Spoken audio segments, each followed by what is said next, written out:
Olá! Setembro Amarelo é uma campanha de conscientização em relação ao suicídio e valorização à vida.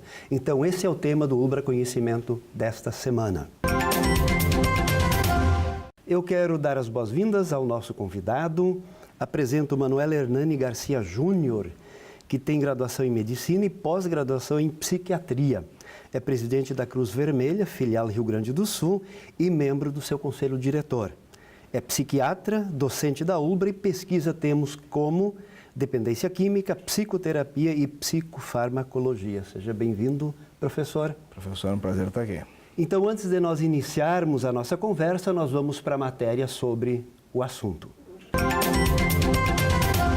A associação entre cores e meses tem sido um meio importante de conscientização para a sociedade acerca da prevenção e do tratamento de doenças. A cor escolhida para setembro é amarelo e fala sobre a valorização da vida e prevenção contra o suicídio, a segunda maior causa de morte entre jovens de 15 a 30 anos no mundo inteiro. A psicóloga e especialista em saúde comunitária Caroline Marques fala sobre a importância da campanha.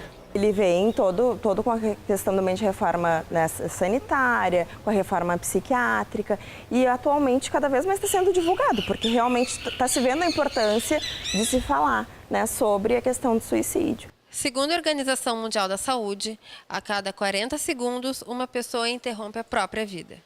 Isto pode acontecer com qualquer um. Estar atento aos mínimos detalhes pode ser importante para perceber quando uma pessoa está em situação de risco e, assim, poder ajudá-la. São tantos sintomas que, às vezes, a gente tem que perceber que a pessoa muda de uma forma que ela começa a ser mais isolada, que ela começa a ficar mais entristecida, que ela começa a ter pensamentos de morte ou comentar até com os amigos: acho que vocês iam estar melhor se eu não estivesse por aqui. É um pensamento que, assim, ela pode não ter falado abertamente de morte, mas a ausência dela nas amizades deixa implícita a ideia de morte ou de ausência plena dela, física e espiritualmente. Isso também se deve à necessidade de exposição nas redes sociais. O problema não é ela, o problema é o uso dela, né? Então, a gente tem as implicações de um mau uso ou de um uso benéfico também. Acho que não é um problema a gente postar que está feliz ou que está, né, tá eufórico, que está feliz com alguma atividade nova, enfim, né? Mas eu acho que, às vezes, é importante a gente poder também não se expor tanto, porque até, às vezes, essa exposição acaba, né, reforçando algum comportamento inadequado. Quando a gente começa a ter uma alegria com as curtidas, com os comentários positivos que tem, isso gera com que o nosso centro responsável pelas endorfinas gerem mais endorfinas. Isso nos dá uma sensação de bem-estar maior. De forma que elas começam a buscar cada vez mais e mais likes, cada vez mais e mais curtidas, cada vez mais e mais comentários positivos. E isso é negativo. Tem uma interação virtual excessiva e uma interação pessoal prejudicada. Professor Manuel, como surgiu a ideia do Setembro Amarelo, que é a prevenção do suicídio? A ideia do Setembro Amarelo surgiu através da Associação Brasileira de Psiquiatria e do Conselho Federal de Medicina, que ao redor de 6 anos atrás trouxeram para o Brasil essa perspectiva, porque percebiam que aqui no Brasil havia uma crescente onda e um número elevado de suicídios, que ainda não estava se falando o suficiente sobre isso, não havia prevenção suficiente sobre isso, não havia a atenção dos órgãos de saúde suficiente sobre isso. Então, o Setembro Amarelo pretende trazer isso para frente na discussão, para a gente poder conversar sobre a prevenção, sobre fatores de risco, quem é que é mais suscetível à questão do suicídio e como se pode fazer para ajudar as pessoas que eventualmente pensam em morte ou pensam em suicídio. E qual é o grupo social mais suscetível? Vamos pensar assim, o Brasil é um país em que não temos, assim como o Brasil inteiro, não temos um índice muito elevado de suicídio em relação a outros países do mundo. A média mundial de suicídios é de 11 a 12 a cada 100 mil habitantes. No Brasil, ao redor de 5 a 6 a cada 100 mil habitantes. Mas nós temos o privilégio, em Porto Alegre, viver numa cidade de primeiro mundo. Aqui a nossa média é de 10 a 11 a cada 100 mil habitantes. Das 10 cidades do Brasil que mais pessoas se matam, 5 são gaúchas. E quais são essas causas? Qual é a explicação que se tem para isso? Esse é o próximo Prêmio Nobel de Medicina, ainda não chegou lá. se aventam várias possibilidades. Sempre se trabalha, por exemplo, com a descendência germânica. Né? Sim, Entretanto, outras comunidades, como Santa Catarina, que é aqui vizinha, que tem forte descendência germânica, não tem os mesmos índices de suicídio. Trabalha-se também com a questão dos agrotóxicos. Existe também um fator cultural, né? Eu me lembro que lá em Pelotas tem a praça chamada Praça dos Enforcados. Lá no Império se enforcavam os criminosos. Depois que se parou de enforcar os criminosos, as pessoas começaram a ir para lá se enforcar. Talvez pela herança genética, talvez porque sejamos do estado, da federação, com menor incidência de sol, né? Isso acaba tendo uma influência. Tendo.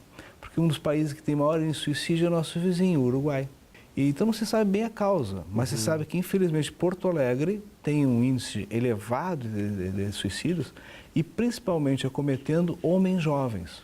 O suicídio, a tentativa de suicídio é quando tem um desejo de morte com um método que a pessoa realmente acredita que possa ter sucesso para ele. Mas professor Manuel, essa tentativa ela pode ser mais evidente ou mais sutil também? No sentido de que a pessoa exageradamente não se cuida ou consome drogas lícitas ou ilícitas, sabendo que isso aí vai ter uma determinante na sua própria vida. Isso a gente não chamaria de suicídio também?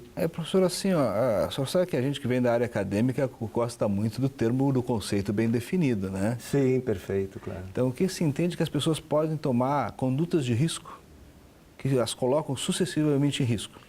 Velocidade elevada, dirigir embriagado, utilizar substâncias, participar de brigas em estabelecimentos noturnos ou no futebol, esportes arriscados, que buscam adrenalina. A pessoa pode ter condutas, comer em demasia, né?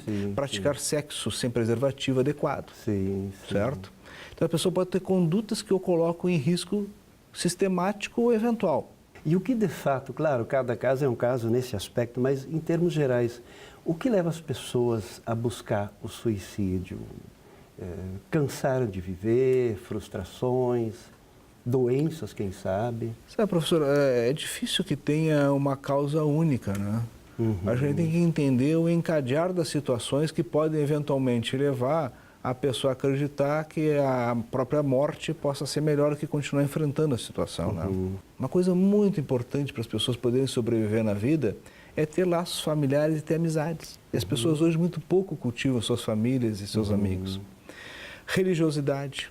E aí não importa qual a religião, mas o conceito de fé é algo que ajuda muito a preservar a sanidade mental das pessoas. A espiritualidade. Se a pessoa tem uma patologia mental, seja uma depressão, uma bipolaridade, uma esquizofrenia, uma dependência de drogas, é evidente que a pessoa está mais frágil para que em algum momento, sob estresse agudo, ela venha a se valer do suicídio. Por que as pessoas se matam? Qual é o gatilho normalmente?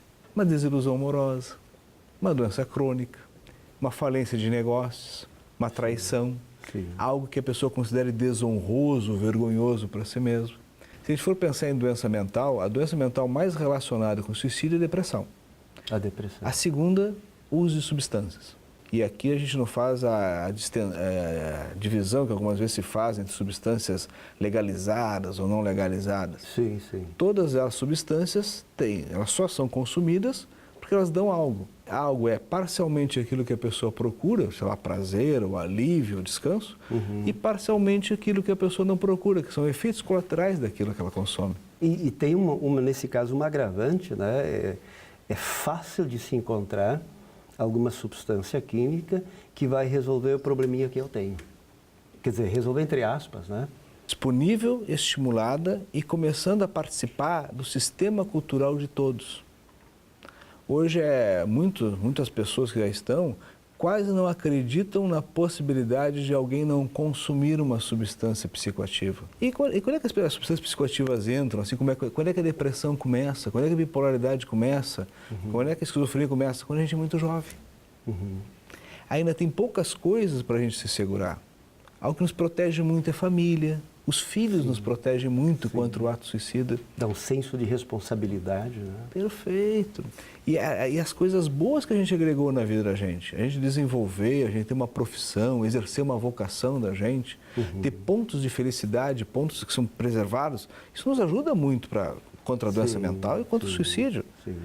E a droga e as patologias começam lá cedo, quando as pessoas ainda não têm suas famílias constituídas, quando as pessoas ainda não têm suas vocações estabelecidas, as pessoas não têm seus sucessos da vida, muitas vezes, né? Normalmente elas impedem ou dificultam que a pessoa consolide essas coisas, tornando ela mais frágil para enfrentar aquilo que todos nós enfrentamos. Somado, talvez, a uma falha terrível dos pais da minha geração. Os pais da minha geração dificilmente ensinam para os filhos que porcarias acontecem. Que ser feliz não é estar feliz o tempo todo. Que ser feliz é poder levar a paulada e levantar de novo. Perfeito. E isso é um ensinamento que os meus pais me ensinaram, mas a minha geração teve muita dificuldade para passar para os seus filhos. Criando muitas pessoas hoje da nova geração que têm uma percepção muito ruim em relação à frustração. Sim, não consegue conviver com a frustração. Professor Manuel, a gente vai agora para o quadro Ciência em Foco, o intervalo, e nós já voltamos.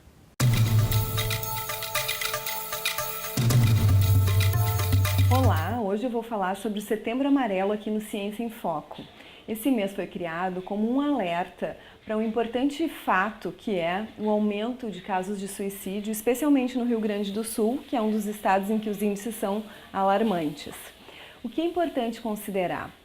Se nós percebermos alguém do nosso convívio, um familiar ou um conhecido com alterações de sono, de humor, muitas vezes alteração no apetite, desânimo, sentimentos de falta de prazer, desamparo, essas questões às vezes podem ser então um indicativo de sofrimento psíquico e isso requer um encaminhamento para um profissional especializado. Para que a saúde mental dessa pessoa seja levada em conta, é preciso muitas vezes uma avaliação e não negligenciarmos esses fatores de alerta, pois há um mito de que quem avisa não comete suicídio. Isso a gente tem que desfazer, podendo conversar sobre o assunto, acolhendo sem crítica muitas vezes, mas compreendendo que muitas vezes esse pedido de ajuda é um sinal que vai salvar essa vida.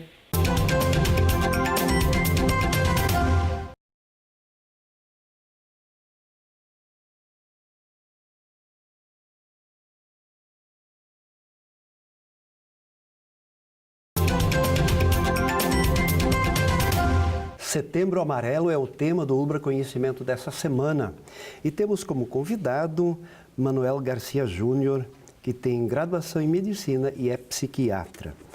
O que a gente sabe hoje? Quais são as causas que levam o jovem tão cedo a procurar o suicídio?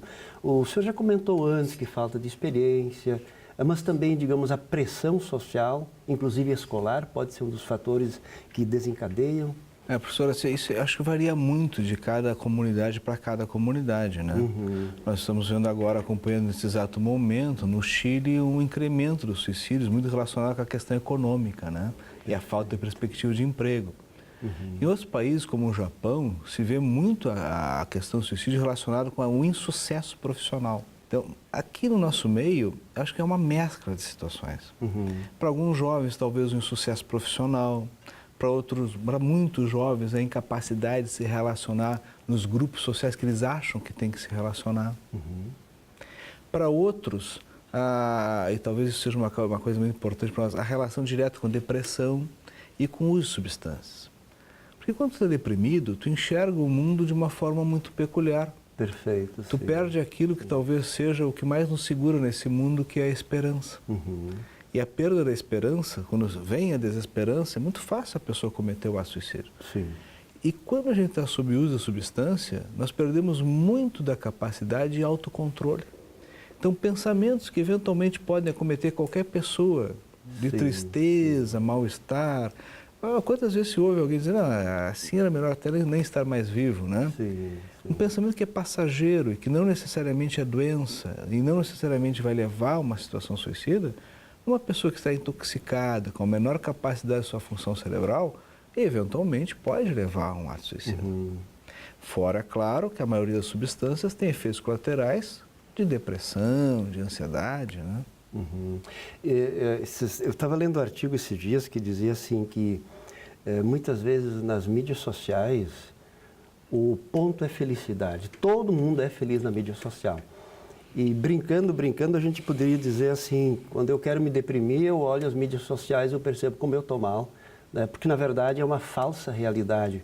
Então, consequentemente, a pessoa se sentiria pior ainda do que naquele momento onde ela se encontra.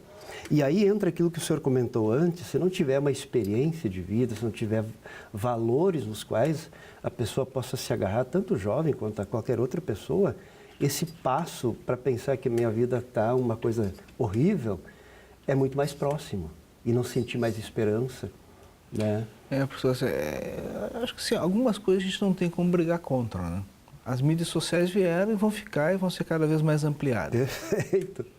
É como os pais dizem, meu filho joga videogame demasiado. Alguns jogam videogame e vão trabalhar e estudar. Outros jogam videogame e viram profissionais, tivemos aí agora um campeonato de LOL esses dias. E outros jogam videogame o dia inteiro na frente do computador e a partir daí não fazem mais nada da vida, se isolam do mundo. Então, obviamente que a mídia social ou o videogame, ele interage com aspectos anteriores da pessoa. O próprio aspecto formativo, né? Dos valores que essa pessoa recebe desde a sua infância, de entender que a dor também faz parte da vida. E recebe de quem? De pai e mãe. Perfeito. Que para poder transmitir tem de estar presente. Exato. E a minha geração foi uma geração que conviveu com uma geração anterior que havia muito sacrifício pessoal. As mulheres ficavam em casa, os homens... Esse sacrifício parece que daqui a pouco ficou proibido.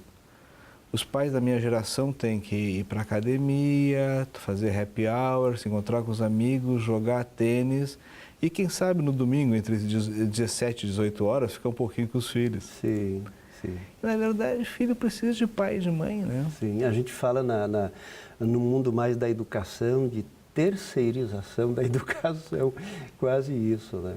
E por isso que causa uma revolta muitas vezes contra a escola. Como se a escola não cumprisse o papel dela, que na verdade é de pai, de mãe, de família, de falar sobre valores. E mais sobre isso, mais do que valores, falar como é que a gente enfrenta os problemas da vida. Que vão ser e são inevitáveis. Que vão ser e são inevitáveis. E esse aprendizado de como a gente enfrenta os problemas da vida, ele é basicamente aprendido através de uma coisa chamada exemplo. Se os nossos pais são incapazes de enfrentar os problemas da vida, a cada problema que acontece, eles precisam fumar, ou beber, ou tomar um comprimido. Se eles fogem dos problemas e não os enfrentam, ou se eles têm explosões de raiva descontrolada, isso não é um ensinamento adequado para aquele que está em fator de crescimento. Perfeito, sim. E é necessário que a gente entenda que esses enfrentamentos com os problemas da vida vão acometer qualquer um de nós. Ninguém tem uma vida perfeita. E o sofrimento, na verdade, dentro do desenvolvimento, o sofrimento é pedagógico, né? O filósofo Kant que falava, né, que a disciplina, agora no melhor dos sentidos, é que transforma a animalidade em humanidade. E a disciplina significa também, em momentos, dizer não para os filhos ou para os alunos. Isso aqui você não pode fazer por causa disso, disso e daquilo. Mas o que é o pedagógico? O pedagógico normalmente é algo que a gente é acompanhado no processo. Perfeito, por alguém mais maduro. Mais Existem, claro, pessoas que são autodidatas da vida, mas elas não são a maioria. Sim, é verdade. A maioria das pessoas precisa de alguém que as acompanhe nesse aprendizado. Acho que a gente não pode perder um foco numa coisa importante, pessoal. Essa questão toda da formação, ela faz parte do processo, mas ela é muito mais difícil de encontrar.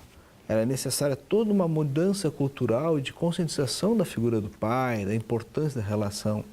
Mas tem algumas coisas que são absolutamente possíveis de serem alcançadas na prevenção. O tratamento das doenças mentais. Perfeito. Quando a pessoa desenvolve uma depressão, uma bipolaridade, uma patologia como esquizofrenia psicótica, ela precisa ter um aporte. Se essa pessoa tiver um aporte, tiver um tratamento, tiver sob tratamento, tiver alguém com quem conversar, ela corre menos risco. Aí entra a vida em comunidade, em sociedade, ou em grupos sociais, que é tão importante. A presença da família, o escutar quando a pessoa dá os avisos. Tem uma coisa terrível que lá no interior se diz que cachorro que late não morde. Sim. Como a pessoa que falasse sobre morrer jamais fosse cometer. Mas não é assim.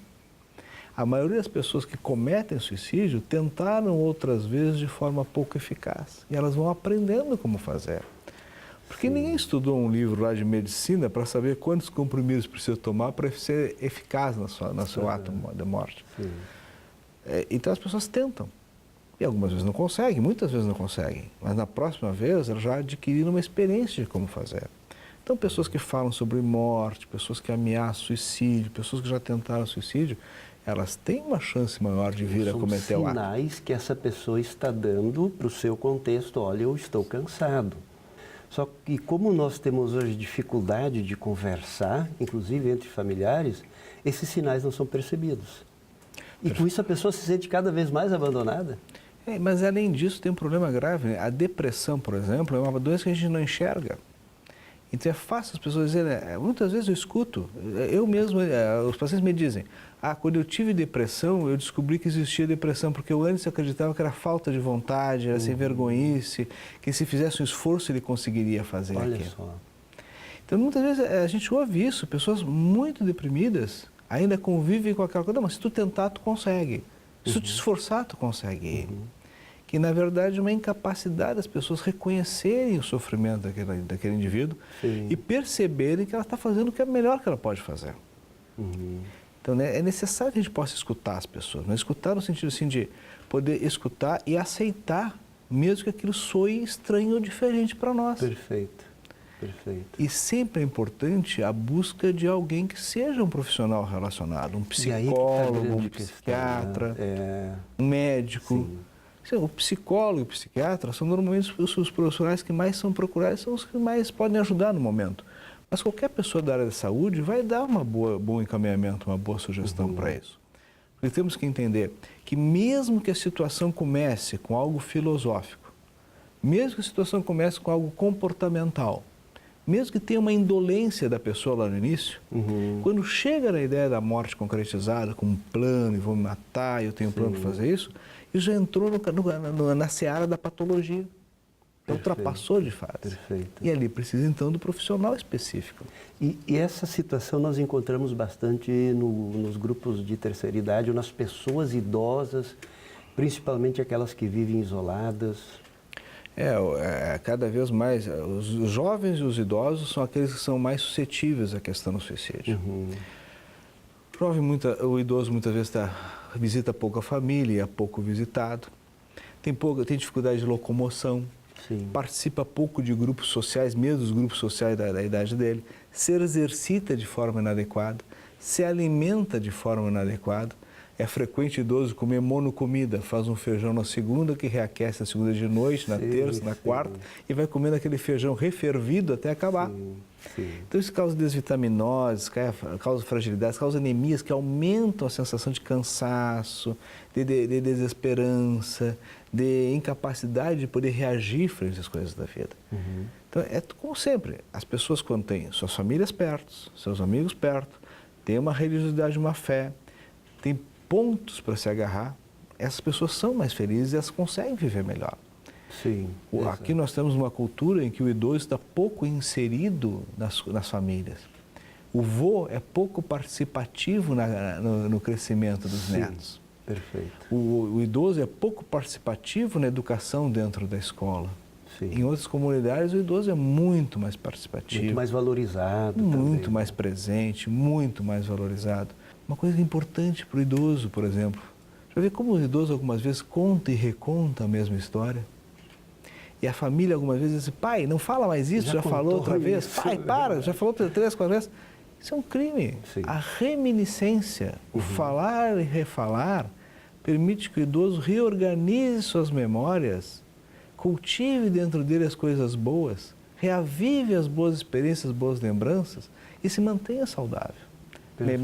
Melhora o humor, a autoestima e a memória do sujeito. Como tal. Muito bem, professor. Nós vamos agora para o quadro Dica do Programa e já voltamos para as considerações finais do nosso convidado. Eu diria que as pessoas podem ter a liberdade de procurar pessoas especializadas e tentar extravasar um pouco disso antes que chegue a limites que não tem mais volta. No caso, o pior que poderia acontecer poderia ser o suicídio. Antes de fazer qualquer coisa, entre pensar em, bom, eu vou morrer, o mundo vai ficar melhor sem mim, a gente poderia pensar, poxa, e se eu morrer, o que vai acontecer com as pessoas que me prezam, que gostam, que me fizeram crescer, que me trouxeram até aqui? A gente fica cego em relação à felicidade e à alegria quando a gente vê os outros felizes demais. A gente pensa que a gente não está sendo feliz o suficiente.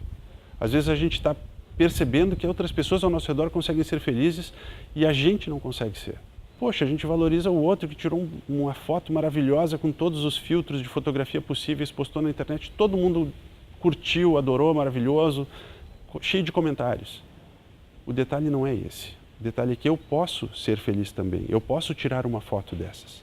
Além disso, a gente poderia também buscar grupos de apoio.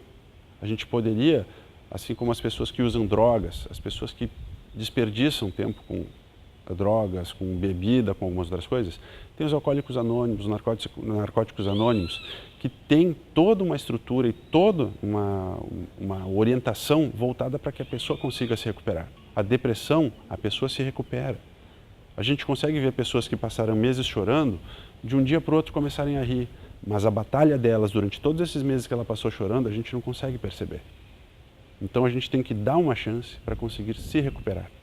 Cicatrizes ficam, são sinais de batalhas que foram vencidas. Mas se a gente tentar uma atitude impensada, uma atitude extremada como o suicídio, a gente não tem a chance de voltar atrás e tentar recuperar alguma coisa. Mas a alegria pode estar do nosso lado e a gente não estar vendo por não estar querendo. Setembro Amarelo é o tema do Ulbra Conhecimento dessa semana e temos como convidado o médico psiquiatra Manuel Garcia Júnior. Professor Manuel, qual é o seu recadinho final? O meu recado final é que é possível que as pessoas eventualmente até pensem em morte, mas não cometam ato suicida. Perfeito. Desde que elas possam entender que é possível conversar com outras pessoas, é possível buscar ajuda, que não é vergonhoso repartir o que estão sentindo, e que sim, que quando a ajuda é dada por um especialista, para alguém da área, como psicólogo, psiquiatra, Perfeito. pode ter um ressurgimento da vontade de viver. E a família também tem que entender isso. E não assumir sozinha toda a responsabilidade da melhora daquele que pensa na morte. Sim. Tem que poder repartir com alguém que realmente possa ajudar. Muito bem. Muito obrigado, professor Manuel, por essa conversa. Muito obrigado você pela companhia e nós nos encontramos na próxima semana para mais um Ulbra Conhecimento. Até lá!